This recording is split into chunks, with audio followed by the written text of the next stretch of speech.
നമുക്ക് ആമേനെ വളർത്തിയിട്ട് വലിയ പരിചയമൊന്നുമില്ല. അപ്പോൾ നമ്മൾ കൊണ്ടുവന്നത് ഈ ഒരു പാത്രത്തിലാണ്. അപ്പോൾ ഇതിൽ തന്നെയാണ് വെച്ചിട്ടുണ്ടായിരുന്നത്. അപ്പോൾ ഞങ്ങൾ വിചാരിച്ചു പതുക്കെ ഇവർക്ക് കുറച്ചുകൂടി ഒരു സ്പേസ് ഉണ്ടാക്കി കൊടുക്കാമെന്ന് വിചാരിക്കുന്നുണ്ട്. അപ്പോൾ പുറത്തേക്ക് വെച്ച് കൊടുത്തു കഴിഞ്ഞ് കഴിഞ്ഞാൽ ഇടയ്ക്കിടയ്ക്ക് ഇതിന് ചാടി പോയിരുന്നുണ്ട്. അപ്പോൾ ഞങ്ങൾ കൂടിനകത്ത് തന്നെ ഒരു ബേസിനിൽ കുറച്ച് വെള്ളവും പിന്നെ ഇടയ്ക്ക് വേണമെങ്കിൽ കരയിലോട്ട് കയറാൻ പാകത്തിന് അധികം ഹൈറ്റ് ഇല്ലാത്ത ഒരു പാത്രത്തിൽ വെച്ച് കൊടുക്കാമെന്ന് വിചാരിക്കുന്നുണ്ട്. സംഭവം വർക്കൗട്ട് ആവും ഇല്ലയോന്നൊന്നും അറിയത്തില്ല. ഞങ്ങൾ ഇന്നൊന്ന് പരീക്ഷിച്ച് നോക്കും. സക്സസ് ആയില്ലെങ്കിൽ നാളെ നമ്മൾ വേറെ എന്തെങ്കിലുമൊക്കെ വഴി കണ്ടുപിടിക്കും. അപ്പോൾ തൽക്കാലം എന്തായാലും ഇവരെയൊന്ന് കുറച്ച് നമ്മൾ ഉള്ളിലോട്ട് മാറ്റാൻ പോവുകയാണ്.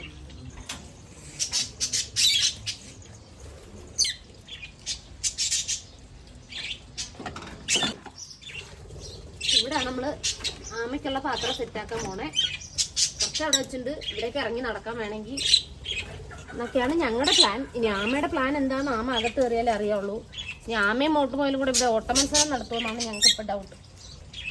മോട്ടു എനിക്ക് മത്സരിക്കാൻ ആളെത്തി. എന്നിട്ട് കൂടിനകത്ത് ഓട്ട മത്സരമാണ്. ഓക്കെ, മോട്ടു ഒളിയനും ആമക്കുട്ടികളും. ഓക്കെ, അപ്പം നമ്മൾ തൽക്കാലം വീട് മാറ്റുവാണ്. അടൗട്ടെ. ആഹാ, മാന്തര് തന്നെ പ്ലീസ്.